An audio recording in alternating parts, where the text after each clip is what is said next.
Hey, everybody. Welcome once again to the Winning Digital Customers podcast. I'm joined today by my good friend, Todd. He is a former McKinsey partner and has spent more than the last decade with BNY Mellon driving transformation. And we will be talking today about how they drive transformation at BNY Mellon, some of the things he's learned, and some tips that we can all use in our efforts, in our heroic efforts every day to drive transformation, whether in financial services or otherwise. I should add, if for anyone, I would imagine most everybody knows BNY Mellon, but I'll just say a word or two. BNY Mellon is number 180 on the Fortune 500 list, giant financial services organization. They are the world's largest custody bank. They are the world's sixth largest investment management firm. And not only that, they are one of the oldest banks in the world, founded in 1784 by Alexander Hamilton and another Aaron Burr. So can you imagine that? First they found a bank and then they get into a duel. I'm sure we'll have a lot of interesting discussion about that, or maybe not. But they should have covered that in Hamilton.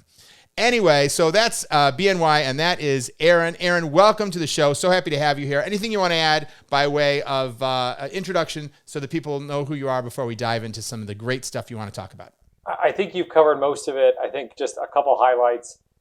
Over a decade at the bank, having held 7 different roles across strategy, tech, operations, client service, the business, and it kind of what's most exciting here about 2 years helping start and drive digital transformation across the bank. And so I think that's a little bit of what we're here to talk about. So very excited to join you, Howard, in this discussion. Awesome. And, when we talk about driving digital transformation at the oldest bank in the world, founded by the founding fathers of this country practically, it makes one naturally think, that sounds a little tricky.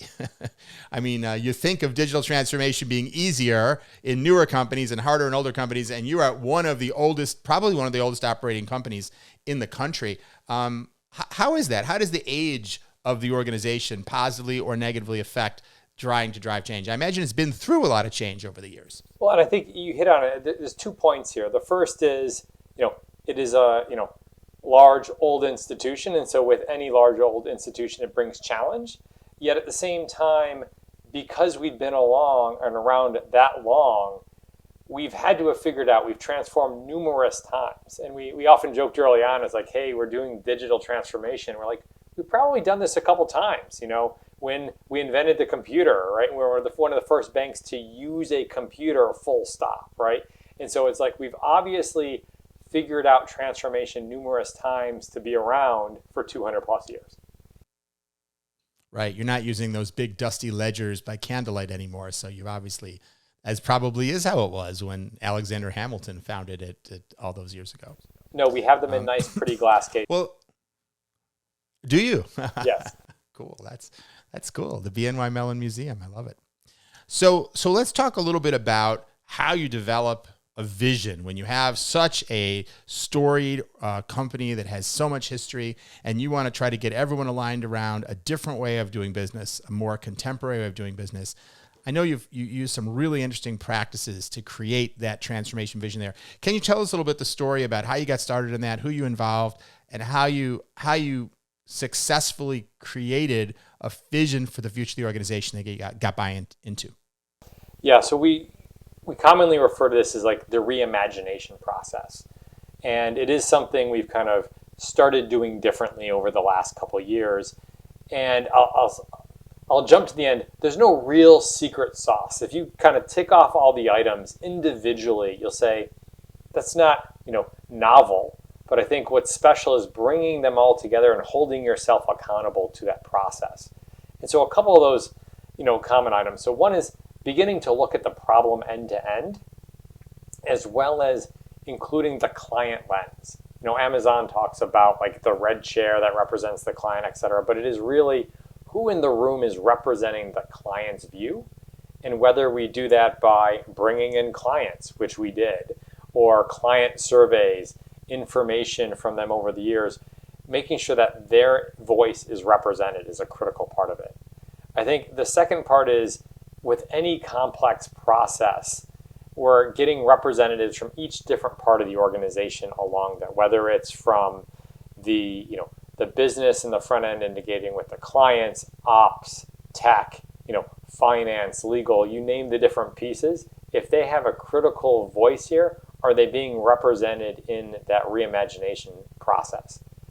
I'd say two more sessions. One is then use professionals to facilitate that. Now, in many cases, we've hired people who've done this, in numerous agencies. This is what they do. This is what they're trained to do, and using them to facilitate those sessions, critical part of it. And then finally, we actually co-located this team for the vast majority of 6 weeks in Pittsburgh. Wiped out a giant conference room, whiteboards on the wall on our innovation center, brought them in and brought them out of their day-to-day job so that they were living and breathing this for 6 weeks. And that's a massive investment in time, but we saw that it paid dividends when we looked at the end product. And so I think those are just a couple of the things that we saw were critical to reimagining and getting to a solid, detailed view of the future. Yeah, I love that. And I want to ask you some more specific questions about those 6 weeks, because that's, of everything you said, that's the part that's probably the least common. Most of the time you don't hear, you hear we did a 2-day offsite, yes, but not we took everyone out of business, out of their day-to-day.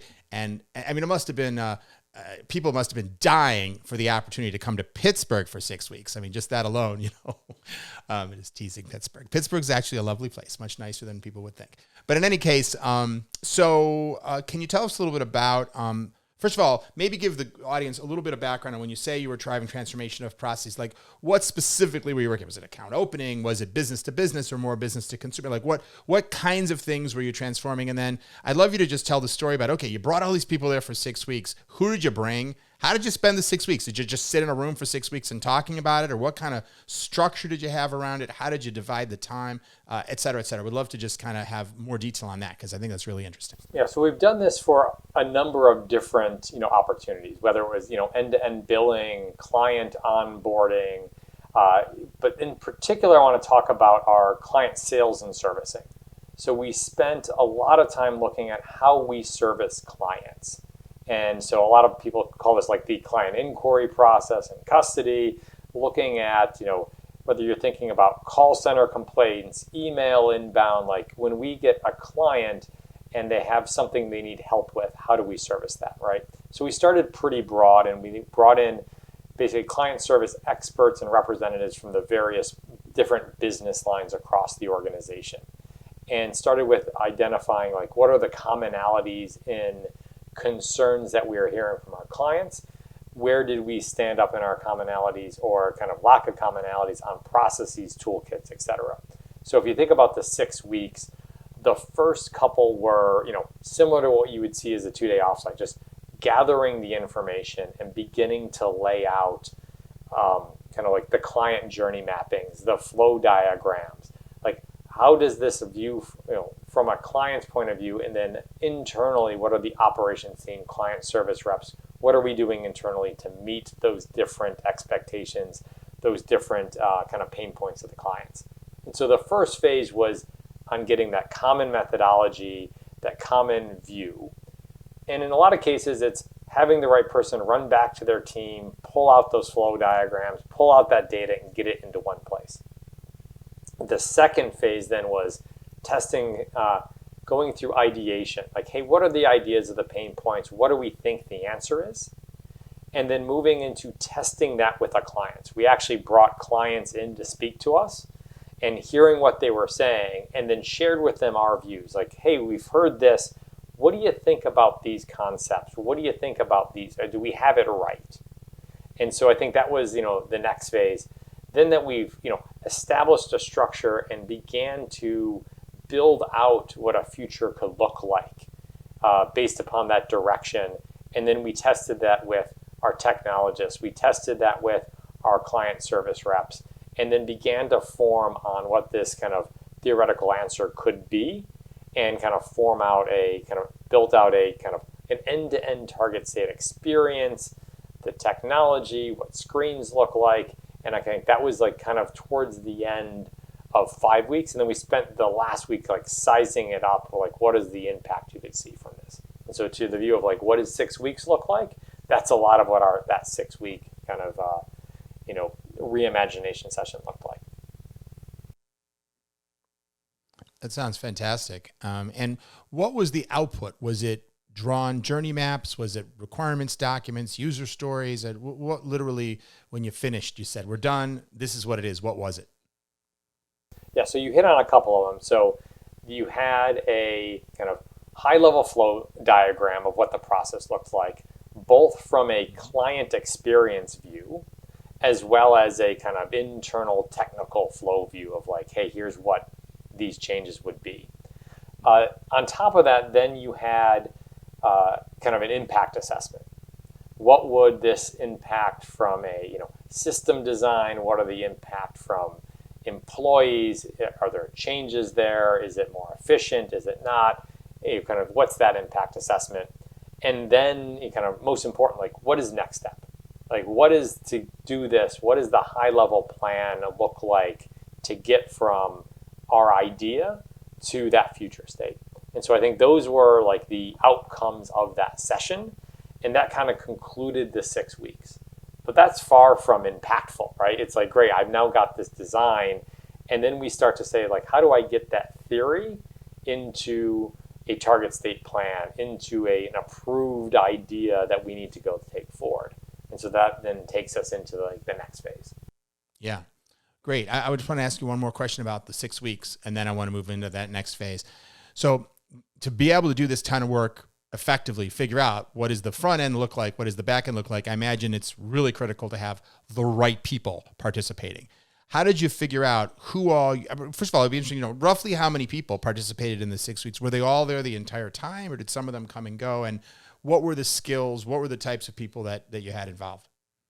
Yeah, so you had a couple that came and went, but the first was the skills was, representation that was what I'll call is like senior enough to know how things worked in their organization, right? And in some cases it was, the kind of most senior line manager from, client service for group X or client service for group Y, right? Now, the interesting thing is the structure across our different groups changed. So finding that right person, was critical to the success. And it often started with, talking to the organizational, owner, CEO, or the next level down about this is what we're trying to achieve. Who do you want representing you in that to make it successful? And so I think that was a very critical question because it put a little bit of onus on the business head to choose the right person and to also empower that person to represent them. And so I think that was a core part of it. The second part was, we followed some data and said, well, these are the core systems we use. Who understands those systems? Who are the people we need to go after? And a couple of those technologists, we had one kind of generalist technologist dedicated for the whole time, but then we brought in or out, these other technologists based upon the deep owners of those various systems. From a technologist point of view, we had a generalist kind of part of the team the entire time to basically tell us when something was hard, when something was easy, and also to play as the liaison to the expert technologists that represent each of the different systems that we were using. Now, the other critical components we had were two. One is we had digital experts that came in and out. These are the newer technologies we're looking at using. So when we looked at using AI, we brought in a kind of digital expert on AI early on to give us a primer and then to also test us on the ideas later on. The other thing we did is we identified a potential product owner or kind of process owner for the future. And that person helped shepherd the entire process together.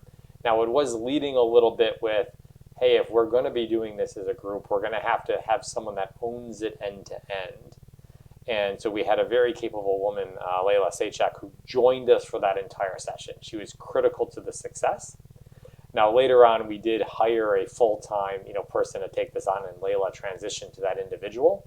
But that view of like we need someone who sees ownership end to end of this was a critical part of the design and the eventual solution. Yeah, it's great. I mean, I love the story because it contains so many truly best practices that so often are not followed. And that's one thing that we're always looking for when we run workshops, for example, which is whoever's going to drive this afterwards needs to be a part of it from the beginning so that they can be we don't want to get to the end of the workshop and be like, okay, we figured out what we're going to do. Now who's going to lead this? You really want that person to be there. And they, and one of the rules we always have when we have workshops and we've identified that person is that sometimes in workshop type sessions, there's a point where you have to move on, where you have to say, okay, we've had enough discussion, but like time wise, we need to move to the next thing. But the rule was always that one person, the person who had to be responsible for sort of being the product owner, project manager, pushing things forward, they always got all their questions answered. Like they were the one person, this is our sort of standing goal. That person can never be left with unanswered questions because ultimately they're going to be the one accountable afterwards. So that's fantastic. So, I have to ask you one more question about this phase, and then we're definitely going to move on to the next phase, which is, was it hard to get everyone in alignment? When you finished, did you have something that absolutely everyone agreed on 100%? Or were there a lot of, lively debates? Were there things that no one ever really totally agreed on, but you just finally had to make a decision? Or did you find that once all the facts were on the table, that everyone pretty much lined up around how the future, vision of the transformation should be? To gain alignment on vision, right? But once you start getting into the implications of that, it's when it got difficult, right? And I think the right level of debate led to better answers. And I think that was like critical and like the exciting part. I think at times you would park items that said the level of challenge to achieve that varied throughout different parts of the organization. And at times it often had a lot to do with the history and their past investments. If organizations had already invested in a certain level of automation to address problems, their willingness to transition to a new common system or a new common approach was lower, right? Hey, my problem's not as big because I've already invested. Versus other groups that I'm completely manual and moving to this automated solution is like gold to me. I'm definitely going to do it. And so I think you've got a little bit of that difference to address. So I just want to ask you one last question about this 6-week workshop process, which is so interesting. And then I want to move on to talk about the process of getting it funded and implementing it. But I'm curious, did you find that everyone was pretty aligned? Like you brought everyone together and laid it all out and everyone was sort of on the same page pretty quickly? Or rather that, as I often find, different people have different points of view and it's tough to get everyone to really align around a common vision. How difficult was that? And did you wind up with something that everyone really was 100% behind, or did you still have to wind up with something that was kind of a compromise and horse trading and not necessarily something you really had complete buy-in from the people in the workshop? Yeah, so I think the people in the workshop, there ended up being quite a large alignment along the vision, right? But then once you get into the details and what I'll call is like sequencing of organizations moving to that vision is where the rub comes in, right? Where you had different organizations who had already previously invested in different levels of automation, and therefore the benefit of them switching to a new common platform or new solution was lower versus organizations that may have not had that level of advancement, and therefore there's a huge advantage for them shifting. And so I think the differences that we began to work through are the sequencing and the level of integration that would result. And I think for some, they weren't on a platform, moving to something was going to be hugely impactful. They wanted to go first. And others, once something was up and running and tested, there's going to be more benefit for them shifting over. So I think there was that spectrum, but everyone aligned on like what I'll call is like the shiny vision in the sky. And it was much more into the details of how do we get there now. Well, yeah, even that's a victory to me, I think. I always say it's easier to agree than it is to agree. Like you go into something like, we're going to get aligned on something, and then when it comes time to actually agree, people are like, well, no, wait a minute, that's not what I think. So that's in and of itself great. And it sounds like even in this workshop, then you were really getting to more than just the vision, but really a detailed implementation plan during this 6-week period. Yeah, and I think we got different core parts had details to them, right? As I would imagine, like if you had a full picture on the wall, left to right being the sequence and then up and down being the detail, it was a little bit more like a comb, right? You had areas where it's like, hey, this is this is where we need to really figure something out. And so you went deep, but it did leave, different gaps that still had to be, worked out as you went. Okay. Well, it still sounds like a lot accomplished in a 6-week period. So that's wonderful. So let's move on to the next part. So I would imagine after spending 6 weeks with all of these key people coming up with the vision, you probably just went to your CEO and board of directors, and within a couple of days, they'd said, well, if you guys all agree on it, we agree, here's the money, go forward full speed ahead. Is that what happened next? I'd say it'd be nice if that were the case. You could tell I'm joking a little in my question. I know it never quite goes that way. Yeah, I think there was, we started with a foundation of directional alignment because we invested 6 weeks, right? You invested critical time. And so I think that largely came on the back of the operation owners and, various parts of the business who were putting up time. So I think we started with that foundation. But as you can imagine, replacing changing platforms, not cheap. And also when you're interacting with, client service, you're going to impact your clients. And therefore, a high level of expectation has to resolve for you to make that investment. Now, going into this, I think we were fairly well aligned. However, during this time, we did have a change in the COO. And so one of the biggest backers of this ended up, leaving the organization. And this was on the back of a kind of a CEO transition we had a number of years ago. And so I think that did lead us into a number of weeks where there were 4 critical leaders. I was one of them. So you had a leader from digital, one from ops, one from client service, and one from tech who are kind of supporting and trying to drive this forward. And so I think that was critical to the long-term success. But then we needed to once again convince a number of executives, the new COO included, that this was something they should be doing. And I think there were a couple lessons learned there. One, having a number of dedicated people was critical to this. And I say dedicated not from a time point of view, but dedicated to this vision was critical to making that happen. The second thing was we had what I'll call decent documentation of previous, support, but we did need to kind of clean that up again and to move forward and kind of almost like represent it to the COO, represent to the CEO of what was going on.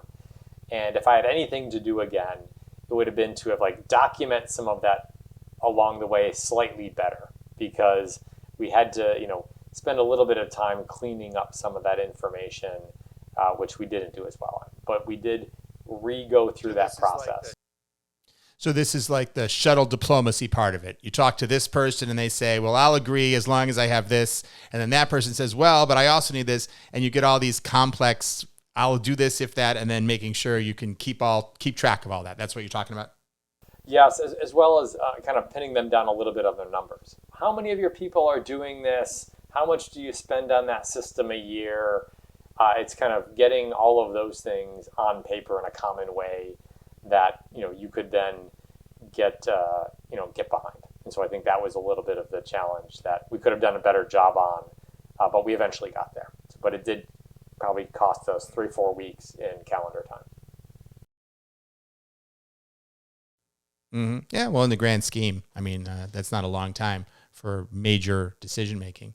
And how important do you think the fact that the recommendations you were pitching came from this robust 6-week cross-departmental effort? Did that, I would think, but I'd be curious, how much you feel it added to sort of the weight and the credibility of being able to then get the buy-in after that? I think the details that came out of this definitely added to the credibility, because it wasn't just a theoretical, hey, we put a big black box here, right? It identified core issues as well as what the solution would look like. And so being able to articulate that solution was very important. And I think, as mentioned earlier, we actually brought clients in that gave, support, and some of them were actually willing to be pilot clients with us in this. And I think that also added a level of kind of critical support, where it wasn't our theoretical view of what they wanted. A couple of really large clients were articulating, yes, this, would be something we were excited about. Yeah, great. And it sounds like you were saying there was also maybe some lobbying, or that by having all these people, there could be, am I understanding kind of like that informal, like the decision makers are hearing from lots of different people that had participated that they believed in this, that kind of thing. Definitely, because that's going to be critical to implementation, right? The various owners of these teams and the kind of heads of the different technology groups that will be doing the work, having them aligned and supporting it, I think also gave that, that mental support that, okay, this can be successful. We can pull this off. Mm-hmm. Mm-hmm. Great. And then, so congratulations, you got the support you needed, you got the green light, you got the funding. And now let's talk about kind of the last part as we round the corner on our time here as well on today's episode. Let's talk about the implementation. Now, I know you guys ultimately built a lot of this on Microsoft Dynamics. Can you talk a little bit about that choice and what you found when you went to take this vision created out of nothing but thin air, markers, and whiteboards, and insight, and then had to actually make it so in a package that has, of course, a lot of built-in capabilities and certain ways of doing things that somebody has built into it. Because I don't think you didn't design this for Microsoft Dynamics, right? You designed the vision for your customer, and now you've got to figure out how to make that work within a packaged software environment. So how did you find that process, and were there any bumps or challenges or decisions you had to make? And we'd just love to hear a little bit about that experience. Certainly. So if I think about, that end-to-end process, I break it up into 3 phases, right? So the first is like your partnership selection. And I think, as you've indicated, and as we've been kind of in the press about, we end up choosing to go with Microsoft Dynamics for a number of reasons. I think a couple of the important ones there. One is we did a huge amount of our client communication on email, and we were using, Microsoft, 365 Outlook to do that anyway. So there was a kind of a large opportunity to connect and deepen that relationship that we were already communicating on. The second was looking at, we wanted a trusted partner who was going to work with us, end to end on this. And so we did select, Microsoft to be that partner, as well as we didn't use any other kind of outside, third parties here. We looked at them, end to end on the partnership for here. And so that was a big step forward and a kind of a critical solution. The next phase, though, is when you actually are getting into the details, right? So you've selected, everyone's happy, you have this partnership, and now you're going into that, detailed design. You're getting into actually working on a pilot for an internal group and a client, and this is where you're really making it work. And I say this is the critical phase. Like, did you choose the right partner? And it really comes out here that it's more of a partnership rather than I wrote this down, go make this happen. And I think there were a couple critical moments when this is where partnership comes and let's say, hey, our tool is developed this way. And I think having that willingness to say, this is what we want it to do, help us understand, how your tool in this, very specific cases can do it. And we saw kind of like yielding both ways, right? Sometimes we're like, okay, let's adjust our design to benefit and take advantage of the powers of the tool we're kind of implementing. And I think there's a full rationalization that anytime you change a design or you change a package, either that package has to embed that design change in perpetuity and kind of make it part of their package, or you're kind of signing up for adjusting every time there's a rollout to make that, part of a change you're going to have to own. And I think we've made choices, we've chosen along the way all 3. There were cases where we said, yep, this is critically important to us. It's part of our solution. It's part of the kind of the answer we provide our clients. It's so critical, we will make those changes kind of year in and year out. Other times, the vendor offered a solution that we adjusted to, and it's going to be, it's going to work for us. And it's something we've learned, and we use their expertise to advance our capabilities. And then what I loved is there was this third thing where we brought kind of design theory to Microsoft, and it's something they put on their development roadmap. And so it wasn't that we were going to be taking a one out. They were going to take that idea and put it into their roadmap going forward. And it's part of, Dynamics native now. And so I think balancing those three were the critical part of this second phase. And then we kind of moved into the third phase of, once we got that pilot up and running, once you've got the client, it's now about rollout. How do I take this to the next team, the next part of the organization, and begin to scale this across the organization? And so the good news is, at last count, we've got thousands of users doing this and thousands of clients using it. Yeah, that's great. And looking back on the decisions that you made now with some fullness of time and sort of seeing how the rollout went, of course, the ideal is if you say, well, I want the package to work differently, and the vendor says, oh, okay, we'll change our package to work exactly. If you have the clout with the vendor or the partner to get them to do that, obviously that's perfect. If most companies in most cases are having to deal with that choice between the first and the second, the choice between saying we're going to customize, even though we're going to deal with some sort of debt going forward, versus we're going to compromise on our design goals and we're going to go with how the package works. Any guidance or principles? Do you guys feel that in retrospect that you made most of the right calls? Are there any calls where you look back and you think, maybe I would have done it differently? And I ask that not so much to get into the details, but to ask if someone's, because I imagine a lot of people listening to deal with this all the time. This constant question of within situation after situation, when do we compromise and when do we hold to our design?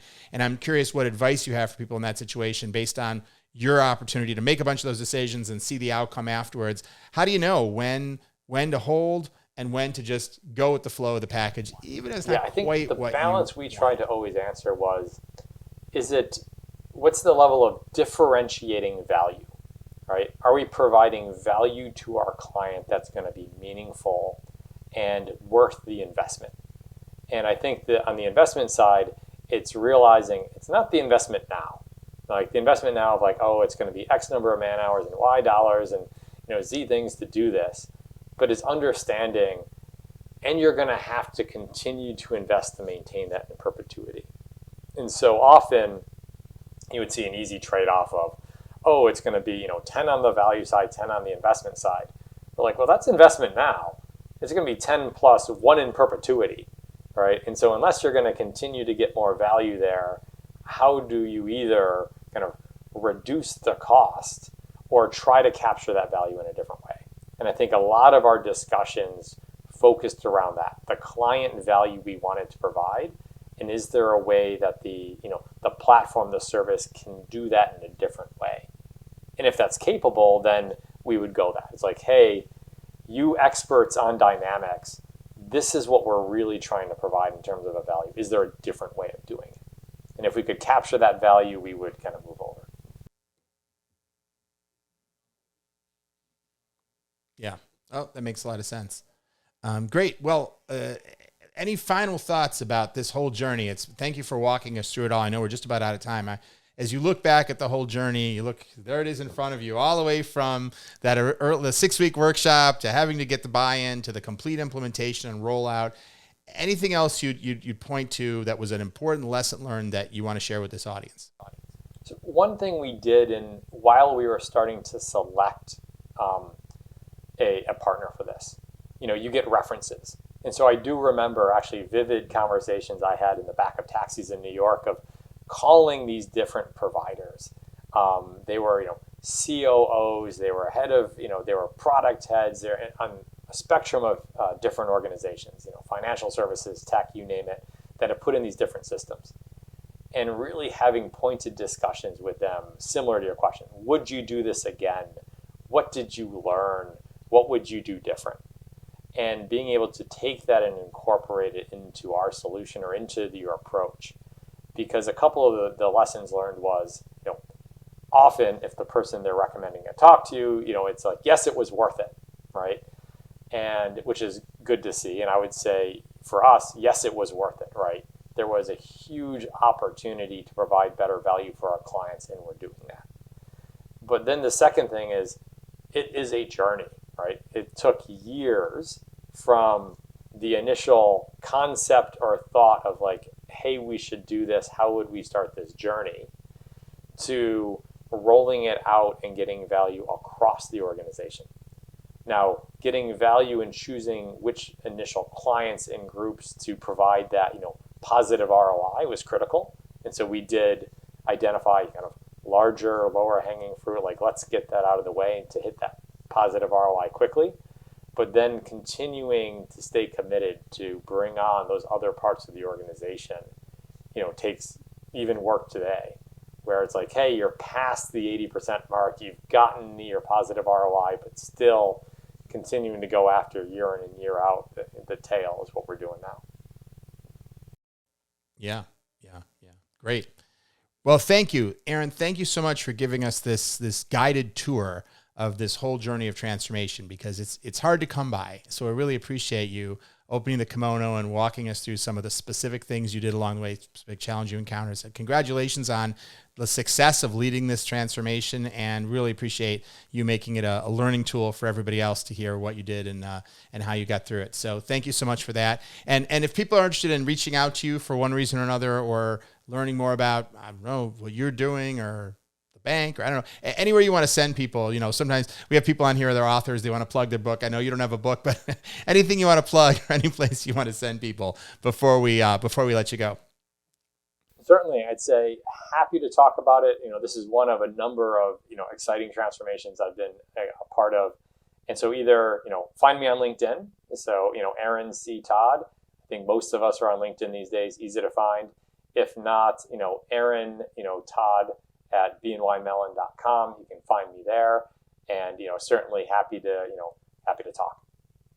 Great. Well, that's nice of you to give out your email, and we'll put it in the show notes. So if people want it, if it's okay with you, so it's easy for people to find if they want to reach out. And once again, thank you so much for joining us. And thanks to all of you for listening and watching the Winning Digital Customers podcast. Always appreciate you tuning in. Look forward to seeing you next time. And until then, keep transforming.